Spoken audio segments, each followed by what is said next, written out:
satu piring nasi, makan, lahap sekali, habis. Wah kurang, nambah lagi satu lagi, nambah lagi ya, satu piring jadi 2 piring. Wah udah kenyang banget tuh. Kira-kira bisa nggak nambah 3 piring? Bisa. Bisa, oke, 3 piring masih bisa. Oh, paham mas, ya, 3 piring masih bisa. Oke, udah habis 3 piring. Mau tambah lagi 1 piring lagi, 4 piring bisa nggak? Wah udah muntah tuh. Berarti sebenarnya juga dia ada batasan juga. Ya ada batasan ketika dia memang sudah tidak bisa lagi tidak lagi muat perutnya dan sebagainya. Oke, berarti paradigma ekonomi yang tadi dari luar Islam itu menganggap bahwasanya sumber daya manusia, sumber daya alam terbatas, sementara keinginan manusia itu tidak terbatas. Dalam Islam tentu saja paradigma yang syariah itu akan berbeda. Bedanya mana? Sumber daya alam itu tidak terbatas. Kenapa begininya? Siapa yang menyangka di padang pasir itu ternyata apa? Di dalamnya itu ada apa? Ada minyak bumi. Ya, kemudian namanya Brunei Darussalam yang kecil begitu di dalam lautnya ternyata minyak buminya luar biasa. Termasuk juga sebenarnya di Timor Leste juga. Ya, itu banyak juga, kemudian emas di Papua dan lain sebagainya. Tidak ada yang tahu. Mungkin ada yang khawatir katanya nanti kalau umpamanya BBM atau bensin atau minyak bumi itu habis, kira-kira manusia itu kayak gimana ya? Wah, karena kita sering nonton film barat sehingga kemudian paradigma, ingat kalau kita nonton film itu saya lihat itu dari paradigmanya. Ya paradigmanya, contohnya saya biasa kalau di SD itu ngajar pertama itu nonton film ini dulu, cuman kilasan doang. Yang terbaru itu yang Thanos itu yang film Thanos tuh, ada yang tahu nggak? Ya, Avenger ya? Yeah. Avenger betul. Yeah. Tapi kalau kita lihat dari sisi ekonomi atau dari sisi paradigma, kira-kira yang muncul apa? Yang muncul adalah perebutan dari dari kekuasaan di dunia ini. Karena apa? Karena tadi sumber daya alam itu terbatas. Sehingga manusia itu harus dibatasi. Sama seperti gerakan Illuminati. Ya kan? Jadi manusia itu harus dibatasi. Ya termasuk sekarang ini katanya virus ini corona ini. Manusia itu harus dikurangi, padahal alam itu sudah menentukan. Ya sudah menentukan ini anaknya sekian, ini rezekinya sekian, itu sudah ada. Oke, ini adalah paradigma yang berbeda ketika bicara tentang ekonomi. Nah, termasuk juga nanti ketika ekonomi itu dia masuk ke dalam ekonomi yang makro ataupun yang mikro ataupun makro, dia juga akan berbeda. Contohnya, kalau bicara tentang ekonomi makro, berarti bicara tentang bagaimana pemasukan, pengelolaan dan juga pengeluaran dari negara. Ya, sampai saat ini karena negara-negara modern atau modern state itu dia tidak bisa hidup tanpa adanya pajak. Ya, tanpa adanya pajak, negara itu tidak bisa hidup. Padahal ada di hadis Nabi dikatakan la'ana Rasulullah sallallahu alaihi wasallam sahibal maqs. Ya, Rasulullah itu melaknat siapa? Melaknat para pemungut pajak. Walaupun nanti ada pengertiannya itu pemungut pajak yang liar atau pungli, atau mungkin juga yang dia itu memaksa masyarakat untuk pajak. Tapi namanya pajak itu ya memang memaksa. Namanya juga pajak, dia itu harus memaksa sifatnya. Sebenarnya zakat juga memaksa. Kenapa? Karena ketika tidak mau bayar zakat pada zamannya Abu Bakar langsung diperangi. Ya, oke. Nah, berarti ngomongin tentang ekonomi dalam skala makro, berarti bicara tentang bagaimana suatu negara bisa nggak ekonomi syariah itu bisa menjadikan sebagai pola keuangan dari sebuah negara. Zakat. Betul tidak zakat itu bisa menyelesaikan atau sekarang disebut dengan Islamic Social Finance. Ya, Islamic Social Finance itu sekarang terakhir kemarin ada World Zakat Forum Zakat Dunia. Nah itu ternyata bicara bagaimana zakat itu bisa mengentaskan kemiskinan, nanti mewujudkan SDGs dan lain sebagainya. Oke, ini bicara tentang ekonomi. Nah, karena bicara tentang paradigmanya itu berbeda, dia itu mengelola keuangan, maka kemudian tidak adanya aturan halal dan haram, sehingga kemudian muncul yang disebut dengan dengan dain atau utang yang nanti memunculkan kepada riba atau bunga. Ya. Jadi kenapa? Karena nanti muncul Ketika orang itu nyimpen uang atau pinjam uang, lebih tepatnya itu utang, agar dia itu dapat keuntungan dari uang, karena negara modern itu bisnisnya bukan lagi real, tetapi bisnis uang. Dia punya uang banyak, kemudian dipinjamkan, dibungakan. Dan itulah konsep dari salah satu dari elemen ekonomi yang konvensional, yaitu yang disebut dengan bank. Ya kan? Bank itu kan bangku, ya, di mana para pengusaha dulu itu, para pelayar itu, mereka akan menitipkan uangnya di bangku itu, kemudian dia akan berlayar.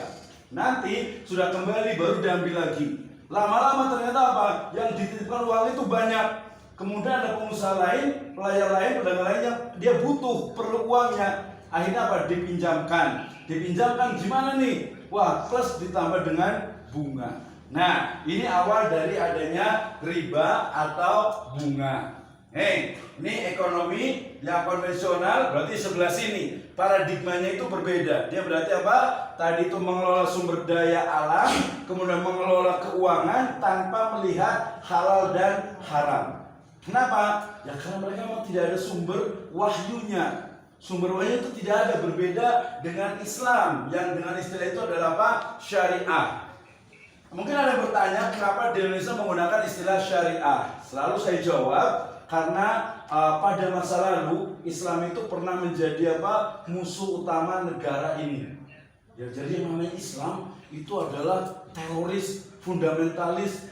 Islam itu adalah kalau zaman dulu namanya itu gerombolan. Wah, zamannya Pak Pur kayaknya mungkin ya.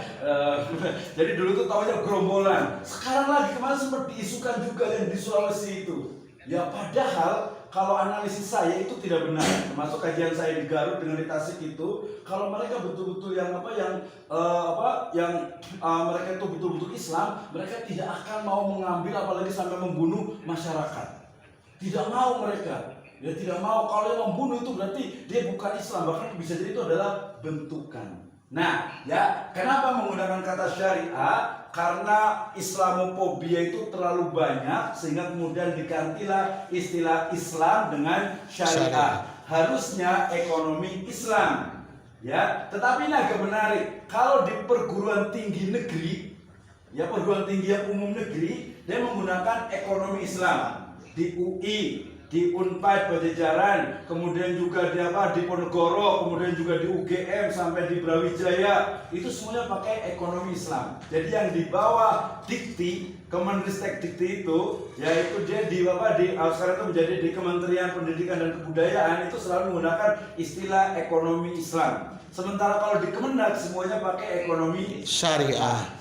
Nah, jadi jangan bingung juga. Ini kok kenapa sih kok nggak pakai Islam aja? Padahal kan Islamic banking, Islamic insurance, Islamic microfinance. Kok pakainya syariah? Ya, ini pada zamannya Presiden Soeharto dulu, gitu ya. Alhamdulillah Presiden Soeharto itu di akhir-akhir itu sudah ijo royo-royo rasanya itu. Jadi alhamdulillah di akhir masa ini beliau itu sudah Islam itu sudah cukup bagus sehingga kemudian berkembang. Tetapi sekarang muncul lagi. Ya udahlah, pakai ekonomi syariah. Berarti ekonomi syariah itu adalah ekonomi Islam. Pertanyaannya, apakah ekonomi yang kemudian nanti bahasa Arabnya adalah al-iqtisad itu sama dengan paradigma dari ekonomi yang dipahami oleh konvensional itu? Tentu saja berbeda. Ya, perbedaan pertama adalah dari sisi apa? Dari sisi wahyu. Ya, teks Al-Quran dan Sunnah atau hadis.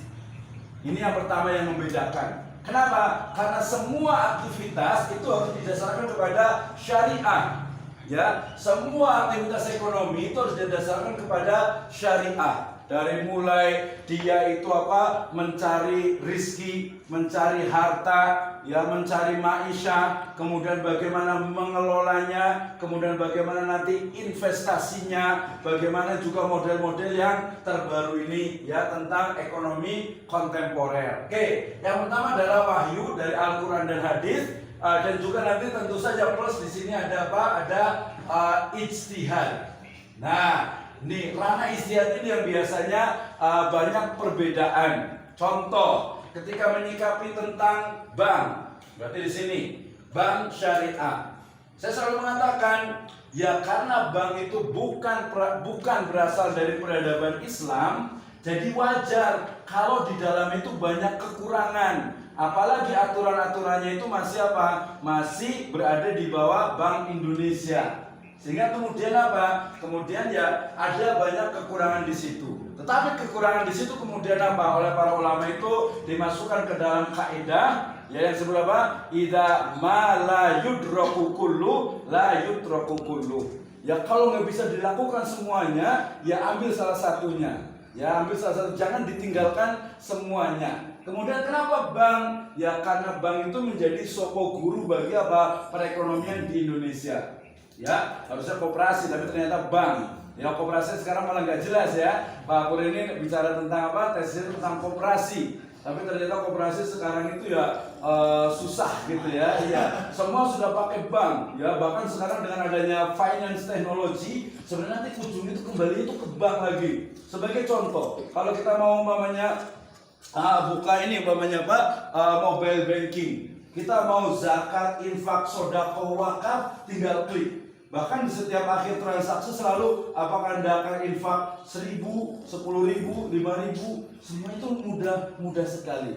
Ya, sehingga nanti ujung-ujungnya juga akan kembali kepada ya mirip-mirip kapitalis memang. Ada teman di salah satu website cukup terkenal itu dia agak kecewa dengan ekonomi syariah. Kenapa? Katanya ekonomi syariah itu sekarang itu cenderung kepada pragmatis dan ke penguasa. Nah, ini masuk ke dalam ijtihad.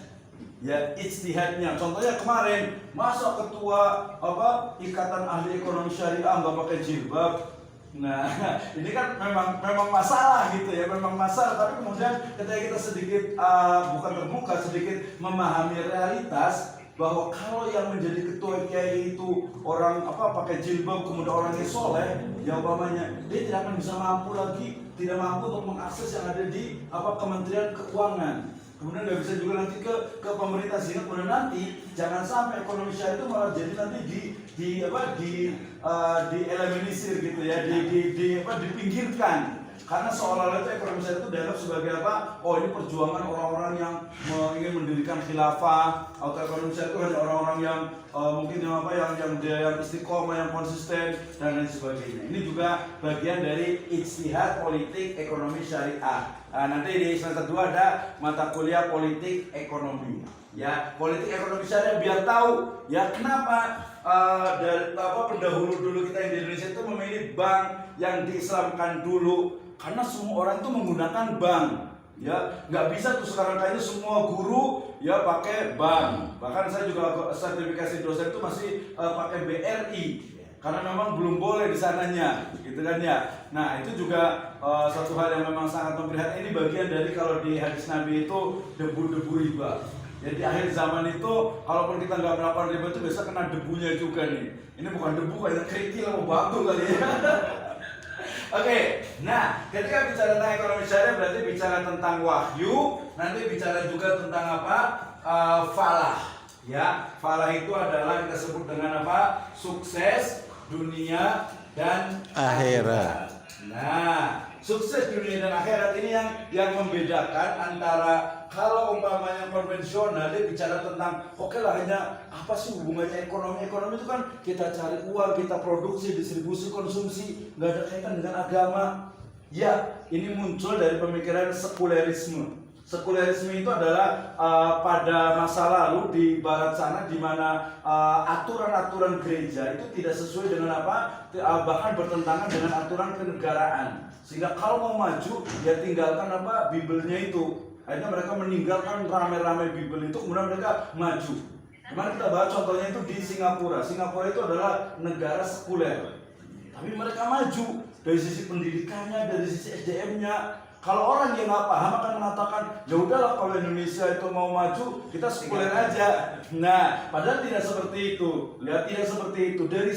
Dari satu sisi kelihatan memang maju, tapi dari sisi lainnya kebobrokannya itu banyak terjadi juga. Nah, ini ya. Jadi falahnya ini menjadi satu pembahasan yang sangat menarik dalam ekonomi syariah. Oke, kembali lagi ke iktisad. Ya, iktisad itu bahasa Arab ya. Artinya apa iktisad itu? Hah? hemat ya. Bisa hemat ya. Nah, nanti bersama dengan taksit juga ya, itu dia bisa juga apa, balance atau pertengahan. Nah, ini juga sebenarnya memaksakan untuk